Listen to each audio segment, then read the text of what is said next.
Wednesday last week, the U.S. Securities and Exchange Commission gave its nod of approval to certain investment companies for spot Bitcoin exchange-traded funds. So what are the broad implications of this latest development? Why is Korea's financial regulator warning against it? And how are pundits assessing its merits and setbacks? Welcome to Thursday's edition of Issues and Insiders. I'm Min Sunhee. Today we touch upon the broader implications of the US's recent green light for spot Bitcoin exchange-traded funds. For this, I have Professor Greg Buchak at Stanford University live on the line. Professor Buchak, welcome back. Thank you. I also have Professor Park Min-jung at Kumoh National Institute of Technology with us live on the line as well. Professor Park, it's a pleasure. Thank you. Professor Buchak, let's start off then with some details about the latest green light, which I understand comes after more than a decade. So why the approval now, and what has been the response? Sure. So the Securities and Exchange Commission gave its approval to 11 spot Bitcoin ETFs. The sponsors of these funds include major financial institutions. You've probably heard of them, like BlackRock and Fidelity. And these funds are now available for everyday investors to access on kind of standard brokerage accounts. Now, I'll be upfront. And I think the SEC too, am a bit of a Bitcoin and crypto skeptic. There's a lot of very smart people working on interesting math and computer science kind of behind these technologies. But I sort of think, after a few decades, after about 15 years, Bitcoin and crypto more generally sort of seem like a solution in search of a problem. I'm sure you've heard all of the sort of scandals and scams around the industry. I think that's kind of indicative of the fact that there's not a lot of real economic need for this, because if there were, I think people would be doing more kind of real things with it and fewer scams. So rather, this really seems like it's all about financial speculation. And I think with that context, the SEC has been hesitant to approve spot Bitcoin ETFs. But amid growing investor pressure to do this, and with a court ruling against them, they went ahead with allowing them. So to give you some broader context, there were already many ways to invest in Bitcoin. You could sort of own Bitcoin directly in your digital wallet. You could buy it on an exchange. You could buy a publicly traded fund that owned Bitcoin futures rather than spot Bitcoin. We'll talk about that in a second. And then there are also sort of private investment vehicles that weren't marketed towards the general public that owned spot Bitcoin, and the SEC's prohibition didn't extend to them. But the SEC's decision here sort of adds one more way for ordinary investors to speculate on Bitcoin. It's not really revolutionary given what was already available, but broadly, I think there's some excitement around this because it's even more accessible now for ordinary investors. Right. And before we delve further into the pros and cons of this particular approval, Professor Buchak, in simple terms, what exactly is meant by exchange-traded funds? And also, as you mentioned, Bitcoin futures exchange-traded funds had already been approved by the Securities and Exchange Commission in the year 2021. So what is the main difference between Bitcoin spot exchange-traded funds and Bitcoin futures exchange-traded funds? Sure. So we'll see if we can do this in about a minute. An exchange-traded fund is an investment fund that owns some underlying assets. So people sort of buy and sell that fund on an exchange. You don't directly own the underlying asset. Rather, you own a fund, and that fund owns the underlying asset. So why do we have things like this? Well, sort of long story short, it makes it easier for an ordinary investor to buy certain assets or certain sets of assets. So for example, if I want to buy a diversified portfolio of stocks, rather than buying 500 stocks myself, I can buy one fund, and then that fund manager will buy those 500 stocks on my behalf. So it sort of makes that whole process a lot easier. A Bitcoin ETF is just an ETF where the underlying asset is Bitcoin or some financial asset related to Bitcoin. Now, this distinction between a Bitcoin futures ETF and a spot Bitcoin ETF, so the futures ETF was already allowed. The spot Bitcoin ETF is what was recently approved. What's the difference? So a spot Bitcoin ETF is pretty straightforward. That's the ETF owns the actual Bitcoin. That's how you would think of doing this. What a Bitcoin futures ETF is a little bit more convoluted. So instead of owning the actual Bitcoin, it owns a financial derivatives contract called a futures contract. And a Bitcoin futures contract says you have to deliver to me Bitcoin on a future date for an agreed upon price. And in the meantime, if the price goes up, that person with the contract earns money. So it's kind of a synthetic way to get exposure to Bitcoin prices. Now, if buying a fund that buys a contract to buy Bitcoin in the future sounds very convoluted, it is very convoluted. The reason that the SEC was kind of more okay with this than the spot ETF is that these futures trade on regulated exchanges. So there's more legal protection there. And the SEC was sort of more comfortable with that. Now, an appeals court in the US said that actually this distinction is sort of not super relevant. It's not a big enough reason to disallow spot Bitcoin ETFs. And that's kind of what led the SEC to approve spot Bitcoin ETFs. Right, and that approval came last Wednesday. Now, Professor Park, what has been the response from Korea's Financial Services Commission about partaking in US Bitcoin ETFs?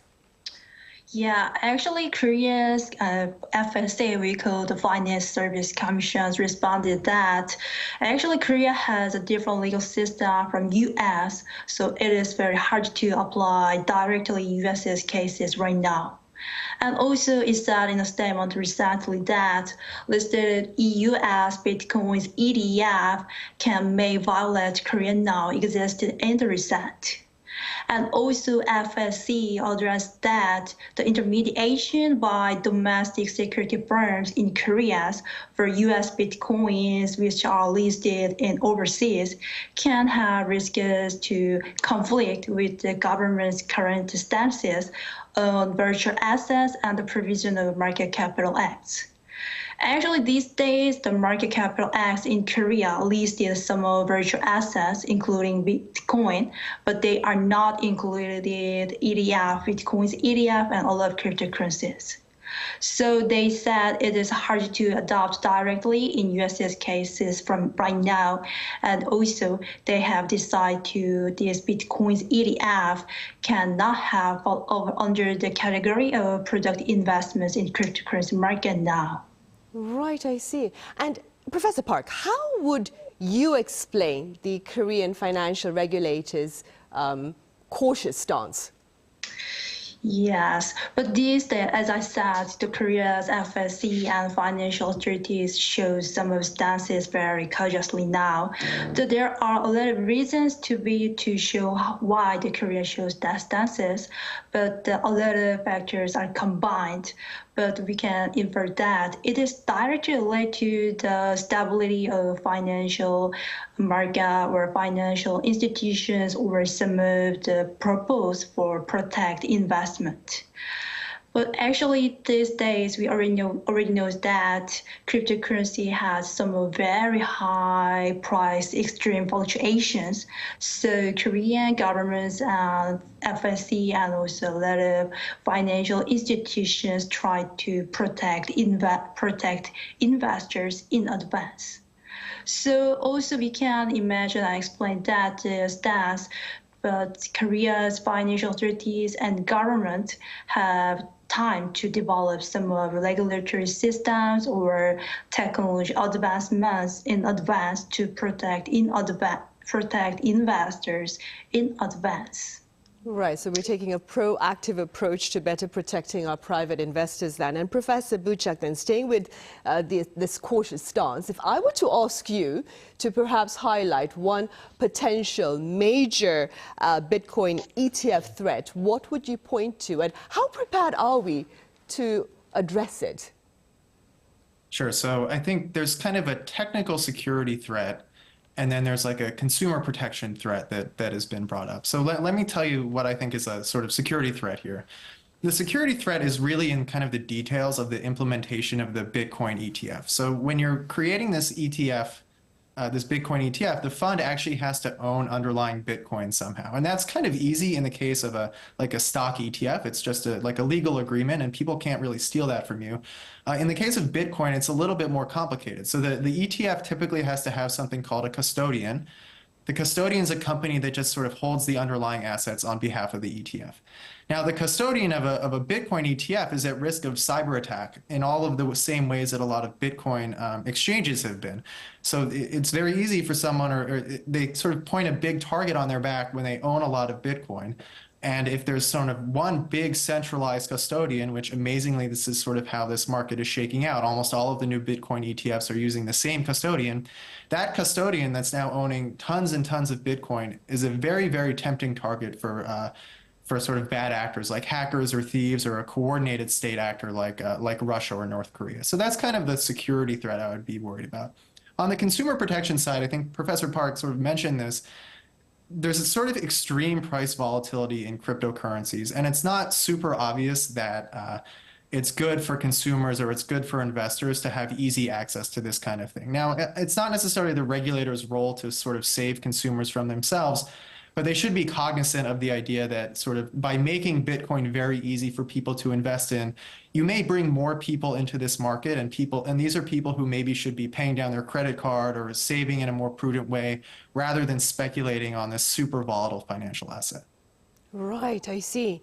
Professor Park, I understand the US itself is not the first country to have approved Bitcoin ETFs. And that being said, could you tell us a bit about the other countries that already host this product? Yes, and now from now on, over nearly 200 sovereign states, but only eight countries operational Bitcoin's ETF can openly trade it in stock exchange markets. But among that, the most representative country is Brazil, Canada, Germany, and Australia is the most representative countries now. Actually, the Canada is the most leading country among the global markets. They can trade it up to 7 Bitcoin ETF in their market. Also, Canada authorities responded positively due to their based on approved Bitcoin ETF in the prior time, because a lot of investors in the perspective of both institutional or private investors can gather in Canada market after they approve of Bitcoin ETFs in their markets. And also, Germany is the second country, and they first launched in 2020. And also, these days, Brazil is also a very leading country in the global market, because a lot of investors can gather Brazil markets, and also they are evaluated as the first significant steps or significant efforts to adopt cryptocurrency in Brazil's financial existing markets. So I think a lot of the size and the number of Bitcoin's ETF markets in the global world will be increased gradually and will be more expected in the future. Right, I see. Now, Professor Buchak, you've already shared your skepticism with regard to Bitcoin-related endeavors, but do pardon the cliche. It says there are two sides to every coin. That being said, if I were to ask you now to identify perhaps a potential gain of this particular approval, what would you say? All right, so like I said, I don't think people should be speculating on Bitcoin or crypto more generally. But if they are going to do it, I think these spot Bitcoin ETFs do have some advantages over other ways to invest in Bitcoin. So one is that it's just much easier for less tech-savvy people than holding Bitcoin and using a digital wallet. There's all these stories out there of people like losing their wallet and all their Bitcoins are gone. There's a sort of more regulatory oversight in something like this than in many crypto exchanges, and I'm thinking of FTX as an example of sort of an example of how these exchanges can fail, and there's more protection with the spot ETF. And then compared to existing fund structures like the Bitcoin futures ETF that we mentioned, spot Bitcoin ETFs, they actually tend to be a little cheaper in the sense that they have lower fees. So it's something like 1% management fee for the futures ETF, for the typical futures ETF, versus 20 or 25 basis points for a spot ETF. So that's a lot lower. Now, that said, I think that the greatest gains for this development will probably accrue to the big investment managers who are going to be running these things. And then, finally, I think it's sort of worth pointing out a certain irony in all of this. Now, a lot of people kind of initially had interest in Bitcoin and in crypto more generally because they thought it would kind of enable this more decentralized financial system. And it's supposed to allow these financial transactions to happen directly between people rather than through big financial intermediaries. But instead, what we've seen is there's this big trend of crypto and Bitcoin just being brought more and more inside the traditional financial system. So Bitcoin ETFs are just the latest example of that. Now, these transactions are happening increasingly through centralized exchanges and not on this like decentralized blockchain, which is sort of how people originally imagined it. So if you're someone who just wants to gamble with cryptocurrency, this is great news. It's way easier to gamble. It's way cheaper. It's way more accessible. But if you're a true believer in this DeFi idea, you might find this a little bit discouraging. And in some sense, it's sort of confirmation that the traditional financial system really is faster and cheaper and more efficient than this decentralized system that Bitcoin was originally going for. Right, point well taken. Professor Park, you mentioned earlier that South Korea is opting to take a more proactive stance with regard to Bitcoin, especially to better protect its private investors. But what conditions could perhaps encourage South Korea to open its own doors to Bitcoin ETFs, do you think? Yeah, Korea now shows a very cautious stances now, but in the future to open the door Bitcoin's ETF in Korean market, there are a lot of things be required in advance, but the most important is that to establish some of stable regulatory systems and technology advancements, and also we can require some of education and improve the awareness of investors. Actually, now Korea already has some existing well-stable and well-established financial regulatory systems, but cryptocurrency, including Bitcoin ETF, this is based on the emerging technology, so it is now well equipped to fully handle the cryptocurrencies. So in the future, Korea has to make some of well-established regulatory systems to be equipped with fully handled perfectly in the cryptocurrency market. And also we can consider a lot of things to technology advancements. It means some of cryptocurrency has a little bit risks in the perspective of securities. So to open the door in the Korean market, we have to more proactively adopt some of new technology advancements to protect investors' risks from some of frauds, money laundering, or some of financial crimes based on their technology advancements. And also we can consider that a lot of things can be required of the regular systems, technology advancements, and also, as I said, some of education and awareness to improve investors' perception is also needed. So we can finally summarize that it cannot be handled only one systems or only a solely regulatory framework. And some of small experts cannot handle or cannot open the door to adopt Bitcoin's ETF in Korean market. So a lot of comprehensive frameworks can be adopted in the perspective of as a whole systems and based on the financial in Korean governments and some of existing Korean markets. Right, I see.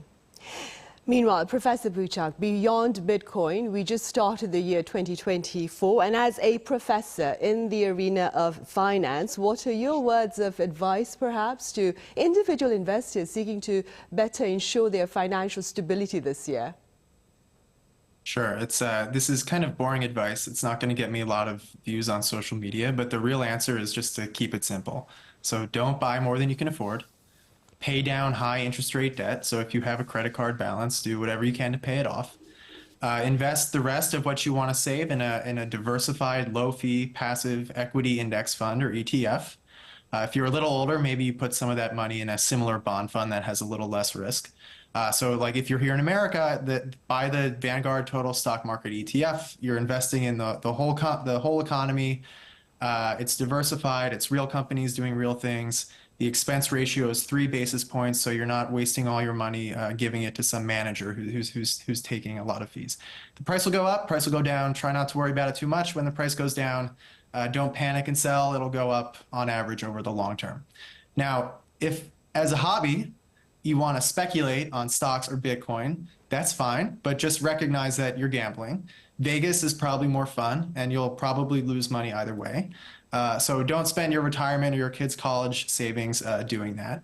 And just also recognize that for every story you hear where someone got rich playing the stock market or betting on Bitcoin, there's a lot more people who lost that money, and you'll never hear about them. Right.